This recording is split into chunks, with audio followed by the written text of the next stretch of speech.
بسم اللہ الرحمن الرحیم ایاک نعبد و ایاک نستعین۔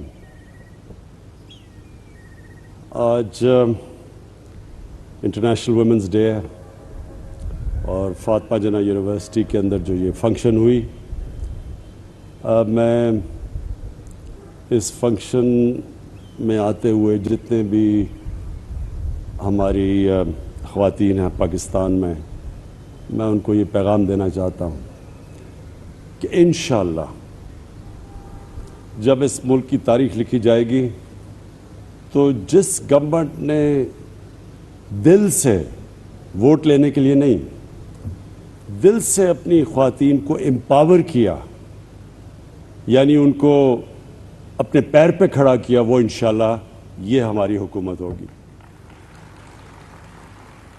سب سے پہلے میں آپ کو ایک بہت عظیم مسلمانوں کا اسکالر تھے جن کو ابن خلدون کہتے تھے،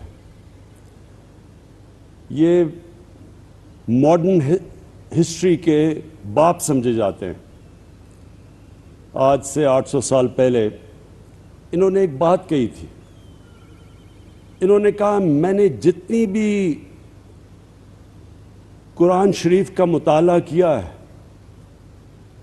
میں ایک نتیجے پہ پہنچا ہوں کہ اللہ نے انسان کو دنیا میں بھیجا ہی ایک مقصد کے لیے، اور وہ ہے کہ اس کی زمین پہ انصاف قائم کرنا۔ یعنی اس انصاف کو اس نے عبادت کا رتبہ دیا ہے۔ تو جب ہم اپنے خواتین کی وراثت کے رائٹس کی بات کرتے ہیں تو جس طرح ابھی فاروق نسیم نے بھی بات کی اور ملیکہ بخاری نے بھی کی کہ ہمیں یہ پتہ چلنا چاہیے، ہمیں اس چیز کی سمجھ ہونی چاہیے کہ ہمارے نبی صلی اللہ علیہ وسلم نے آج سے تقریباً 1500 سال پہلے عورتوں کو رائٹس دیے تھے انہیریٹنس کے، اور یہ 1920 میں یورپ کے اندر اور برطانیہ کے اندر تب عورتوں کو انہیریٹنس رائٹس ملنے شروع ہوئے تھے۔ لیکن مجھے افسوس سے کہنا پڑتا ہے کہ اس چیز کے باوجود پاکستان میں اکثر خواتین کو ان کے رائٹس نہیں ملتے۔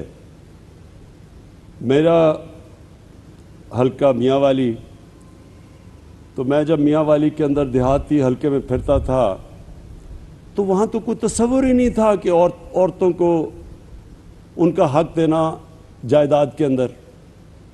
وہ تو یعنی میں نے ان کو کئی دفعہ کہا کہ یہ تو اللہ کا حکم ہے، لیکن وہاں تو کوئی تصور ہی نہیں تھا۔ اور بدقسمتی سے یہ ہماری جو ٹریڈیشن آئی ہے یہ ہندوستان سے آئی ہے کہ جس طرح ابھی بات کی گئی کہ عورتوں کو تو جب آدمی خامد مرتا تھا تو کئی 100 سال پہلے ان کی تو ٹریڈیشن یہ تھی کہ عورت ساتھ اس کو مار دیتے تھے، وہ جل جاتی تھی، اسے جلا دیتے تھے، ستی کر دیتے تھے۔ آدمی جب جاتا تھا تو وہ جب لوگ مسلمان بھی ہوئے تو یہ ذہنوں میں یہ پرانا وہ جو سسٹم رہ گیا کہ عورت تو ایک پراپرٹی ایک آدمی کی کنسیڈر کی جاتی تھی۔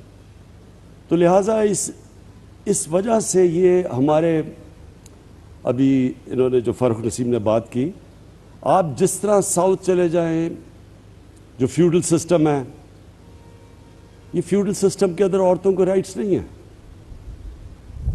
اور اس لیے یہ ہم نے قانون تو بنا دیا، لیکن اب یہ سارے معاشرے نے اس کو امپلیمنٹ کروانا ہے۔ اس کے اندر ایڈمنسٹریشن کا بھی کام ہے، اس کے اندر ہماری خواتین کا آپ سب نے شعور پیدا کرنا ہے۔ آپ پڑھی لکھی ہیں، آپ کے اوپر زیادہ ذمہ داری ہے کہ آپ شعور پیدا کریں کہ یہ اب قانون اجازت دیتا ہے ہمیں انفورس کرنے کے لیے۔ تو یہ ایک تو مجھے اس کی بڑی خوشی ہوئی، کیونکہ میں ہمیشہ سوچتا تھا کہ اللہ نے کبھی موقع دیا تو سب سے پہلے میں کوشش کروں گا کہ اپنی خواتین کو امپاور کریں، ان کا رائٹ ہے انہیریٹنس کا۔ اس کے ساتھ بڑی میں نے دکھ بھری کہانیاں بھی سنی ہیں کہ آدمی دوسری شادی کرتا ہے، بیوی کو گھر سے نکال دیتا ہے، بیوی کا کوئی رائٹ نہیں ہوتا، کئی دفعہ بچے بھی لے جاتا ہے. تو یہ اس کے لیے بھی پوری ہمیں جدوجہد کی ضرورت ہے کہ عورت کے رائٹس ہیں. ڈیورس کے اندر عورت کو رائٹ دینا پڑتا ہے، اس کے حقوق ہیں، اور اس کے لیے بھی ہمیں انشاءاللہ جیسے جیسے شعور بڑھتا جائے گا یہ بھی ہم انفورس کریں گے. اور تیسری چیز تعلیم. عورتوں کی جو تعلیم کے اوپر ہمیں زور دینا چاہیے تھا وہ نہیں دیا ہم نے. میں نے زندگی میں کامیابی حاصل کی اس کی بہت بڑی وجہ میری والدہ تھی. میری والدہ پڑھی لکھی تھی اور ایک تو میری والدہ کو ان کے باپ نے ان کو وراثت میں حقوق دیے، ان کو پراپرٹی ملی. دوسرا کیونکہ ان کو پڑھایا ہوا تھا، پڑھی لکھی تھی، تو مجھے کھیلوں کا بڑا شوق تھا، سپورٹس کا بچپن سے شوق تھا.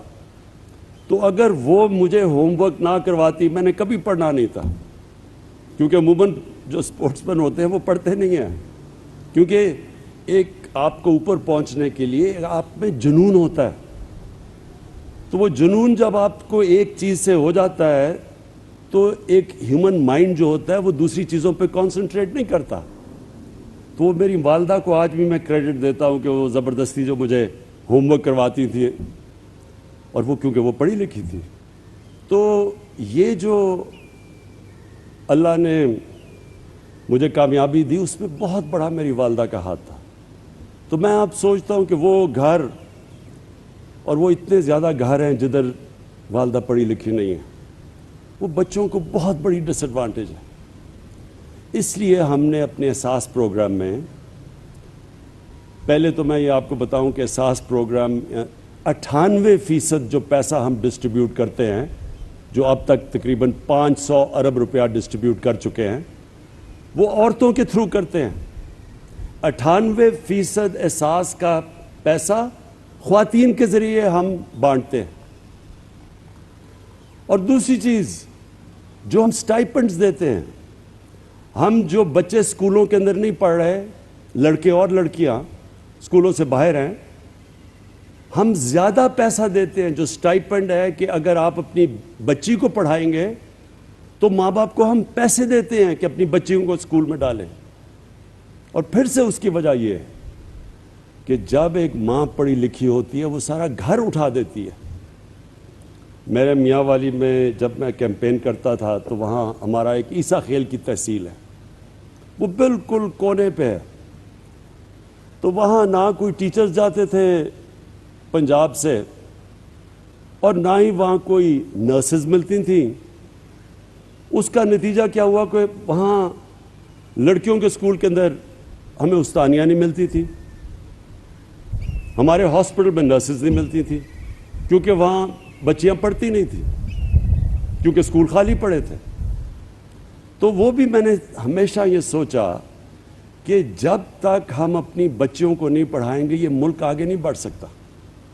تو اس لیے ہم نے اسکالرشپس کے اندر، اور جو ہماری جو اوور آل اسکالرشپس ہیں 40% لڑکوں کے لیے ہیں، 60% لڑکیوں کے لیے.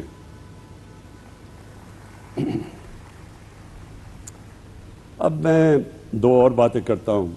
فاروق نسیم نے بھی، جو ہمارے بیرسٹر نے بڑی محنت کی ہے.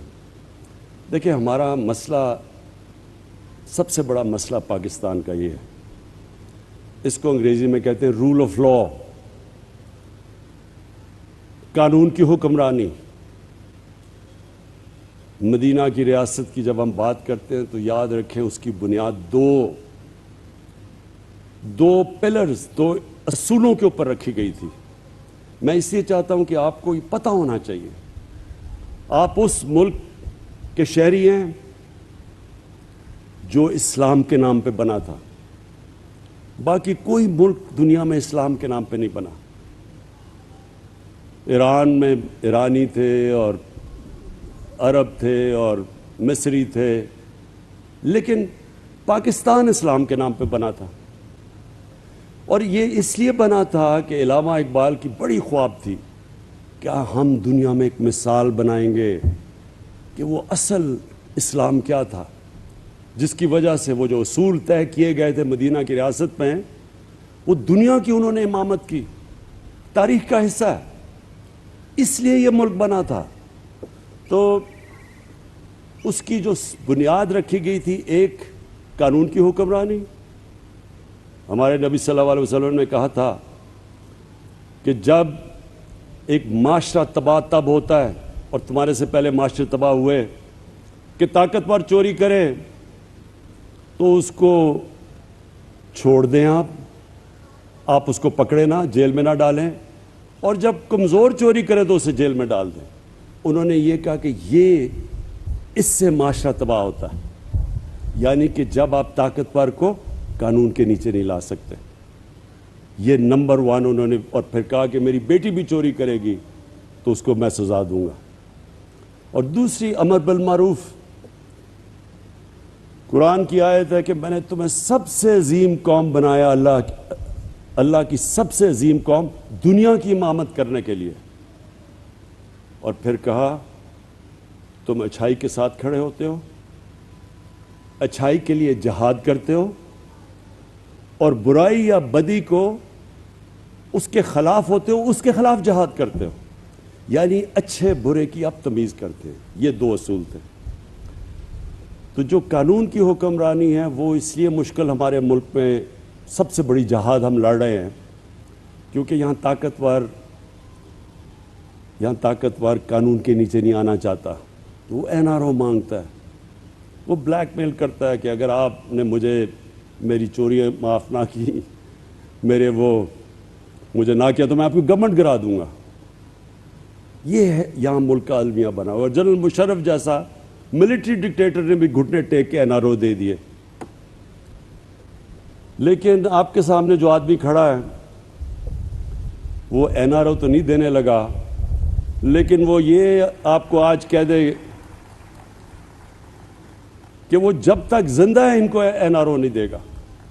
جہاد لڑے گا ان کے اگینسٹ، کیونکہ اس میں میرے ملک کی بہتری ہے. میرے نبی کا فرمان ہے کہ جب تک آپ طاقتور کو قانون کے نیچے نہیں لے کے آتے، آپ کا معاشرہ تباہی سے نہیں بچ سکتا. آج دنیا اٹھا کے دیکھ لیں، سارے غریب ملک، جس ملک میں غربت ہے وہاں طاقتور چوری کر کے بچ جاتا ہے، کمزور صرف جیل میں جاتا ہے. قانون کی بالادستی نہیں ہے. ساری دنیا میں دیکھ لیں، سارے غریب ملک وسائل سے بھرے ہوئے ہیں، لیکن کیونکہ کمزور صرف چور کمزور جیل میں جاتا ہے، کیونکہ طاقتور چور تو زیادہ چوری کرتا ہے. طاقتور چور تو بڑے بڑے لندن میں محلات خرید سکتا ہے، وہ چھوٹا چور تو بھینس چوری کرے گا، موٹر سائیکل چوری کرے گا، وہ تو کتنا نقصان پہنچا سکتا ہے. اس لیے ساری دنیا کے اندر آپ چلے جائیں تو غریب ملکوں کی غربت کی وجہ وسائل کی کمی نہیں ہے. وہ طاقتور ڈاکو دندناتا پھرتا ہے. اور یہ جو ہم ایکسیپٹ کر جاتے ہیں اپنے معاشرے کے اندر، وہ لوگ جو جرم کرتے ہیں، جو کرپشن کرتے ہیں، ہم ان کو برا نہیں سمجھتے. ہم اگر ان کو ایکسیپٹ کر جاتا ہے، معاشرہ اور کرپشن کو ایکسیپٹ کر جاتا ہے، تو یہ سب سے پہلے یاد رکھیں کہ وہ معاشرے کا تباہی کی اس لیے بنیاد بنتی ہے کہ محنت کیوں کوئی کرے. اگر میں چوری سے پیسہ بنا سکتا ہوں تو میں کیوں آپ کی طرح محنت کروں، میں پڑھوں، میں اپنے زندگی کے 14 سال پڑھائی میں گزاروں، پھر میں 10-10 9-9 گھنٹے محنت کروں، کام کروں، جبکہ ایک آدمی نہ کام کرے نہ کچھ کرے اور چوری کر کے ڈاکہ مار کے امیر ترین بن جائے. وہ معاشرہ نہیں چلتا. اس لیے امریکہ کے اندر وہ کہتے ہیں چوروں کو کہ you can run but you کی ناٹ ہائیڈ. اس لیے چائنا کے اندر، جو چائنا عروج پہ گیا ہے، انہوں نے 450 وزیروں کو 6-7 سالوں میں جیلوں میں ڈالا ہے. اس لیے وہ اوپر گیا. تو انشاءاللہ یہ جو ہماری جنگ ہے یہ ہماری حقوق کی جنگ ہے, عورتوں کے حقوق کی جنگ ہے, جو کمزور طبقہ ہے اس کے حقوق کی جنگ ہے. یہ ہیومن رائٹس کی جب آپ بات کرتے ہیں یہ سارے کمزور طبقے کی آپ بات کرتے ہیں. کئی دفعہ آپ یہ تصور کرتے ہیں جی صرف عورتوں کو حقوق, میں دیکھتا ہوں کہ صرف عورتوں کے حقوق کی بات کرتے ہیں. تو تصور کریں نا, ایک غریب گھر ہے, وہ بچے کے کوئی حقوق نہیں ہیں, آدمی کے کوئی حقوق نہیں ہے, لیکن عورت کو حقوق مل جائیں گے. وہ کیسے ہو سکتا ہے؟ حقوق تو اکراس دا بورڈ, قانون آپ کو, آپ کے ملک کے اندر جو عدالتیں ہیں وہ آپ کو رائٹس دیتی ہیں. پھر آپ کا سارا سسٹم آپ کی مدد کرتا ہے, آپ کا تعلیمی نظام. اور انشاءاللہ جو میں نے اپنی پارٹی کا نام آج سے 25 سال انصاف کی تحریک رکھا تھا, وہ ایک جہاد کا نام تھا. 25 سال سے جہاد لڑ رہا ہوں, اور انشاءاللہ مجھے کبھی شک نہیں ہے کہ میرے اللہ نے ہر چیز جو میں نے کی ہے اس نے مجھے کامیاب کیا ہے, اس میں بھی وہ مجھے کامیاب کرے گا. اور شیخ صاحب, آخر میں آپ کو میں صرف ایک چیز سے اپنی یہ بات ختم کرتا ہوں. دیکھیں, جتنا بھی یہ ڈاکوؤں کا گلدستہ ہے, چوروں کا ٹولہ, یہ جتنی بھی کوشش کرے, جو بھی کر لے, جتنی بھی یہ پلاننگ کر لے, اللہ نے مجھے وہ دنیا میں, جب دنیا کی کرکٹ کی تاریخ میں انہوں نے مجھے ٹاپ 5-6 کپتانوں میں رکھا تھا. یعنی وہ سمجھتے ہیں کہ 5-6 ٹاپ کپتانوں میں دنیا کی تاریخ میں میرا بھی نام ہے.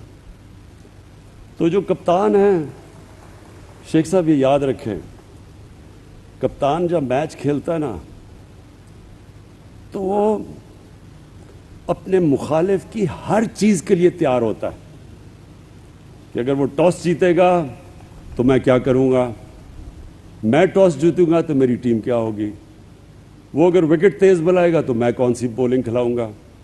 یعنی ہر چیز کی, یہ جو بھی مخالف میرے ہیں, یہ چوروں کا ٹولہ, ڈاکوؤں کا پلندہ, گلدستہ, یہ جو بھی کریں گے شیخ صاحب, میں ان کے لیے تیار ہوں.